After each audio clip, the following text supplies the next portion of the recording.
Bonjour les amis, bienvenue sur la chaîne pour ce tuto numéro 4 intitulé Les incidents dans la biodiversité.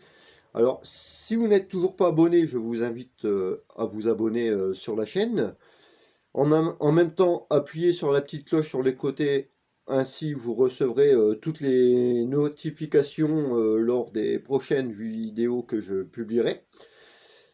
Laissez un pouce bleu, n'hésitez pas à laisser un commentaire. Posez vos questions, j'y répondrai. Alors, dans les incidents dans la biodiversité, nous avons tout d'abord, petit a, les pollutions.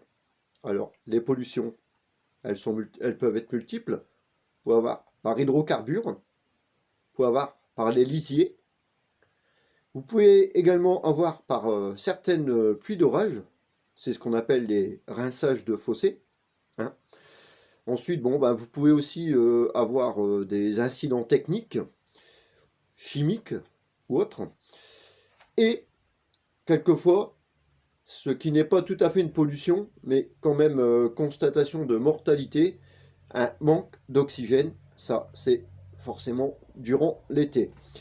Alors, ces types de pollution peuvent éliminer entre quelquefois 20 et jusqu'à 90% de l'écosystème. Des poissons jusqu'aux invertébrés sur le fond qui sont forcément le garde-manger de ceux-ci, c'est-à-dire le phytoplancton, ça peut être les porte-bois, les petites crevettes d'eau douce et autres. Et à savoir que quelquefois, il faut entre 5 et 8 ans pour établir un tel équilibre. Voilà. Ensuite, vous pouvez avoir ce qu'on appelle de l'eutrophisation. Qu'est-ce que l'eutrophisation? Ce sont par des herbes, des plantes invasives, et leur développement exagéré à la surface de l'eau empêche la lumière donc de pénétrer jusqu'au fond et provoque un refroidissement de l'eau et nuit à la faune aquatique, forcément, ce qui crée ce qu'on peut appeler vulgairement un étouffement, quoi. Voilà. Ensuite, vous pouvez avoir là, je vais demander de prêter attention, surtout les maladies. Alors, les maladies, vous pouvez avoir la mousse sur le poisson, la vérimie printanière, ça, quelquefois, c'est dû après un rempoisonnement au printemps, lors du réchauffement un peu de l'eau. Le poisson développe des bactéries là où il lui manque des écailles après transport. Voilà. Vous pouvez avoir également la ligule. Alors, la ligule, là, c'est beaucoup plus important. C'est une maladie, c'est un petit ver rouge qui se développe au niveau, souvent, au niveau des ouïes du poisson. Et ça lui mange l'intérieur. Vous pouvez avoir le chancre. Et une maladie infectieuse, et là, attention, la brucellose lavaire.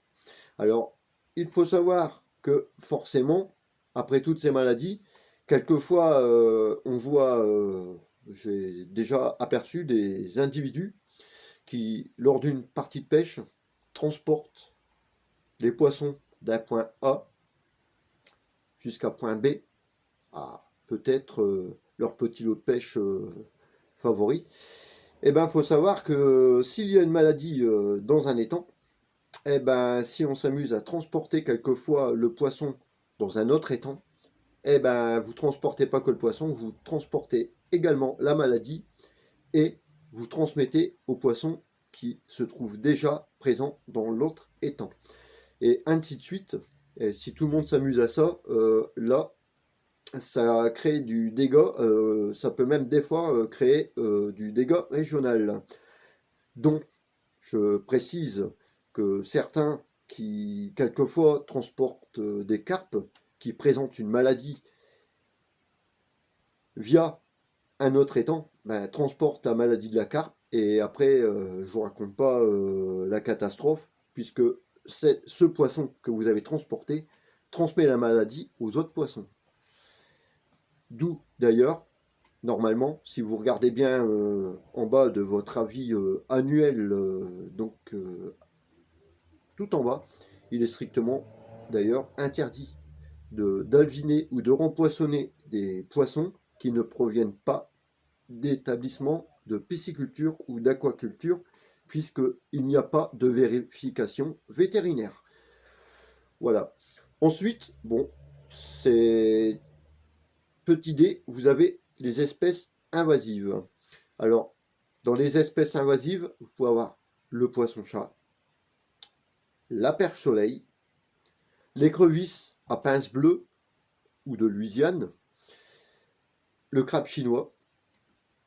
Le crabe chinois, on n'en voit pas beaucoup, mais ça existe. Il y en a, ils font des trous dans les bordures.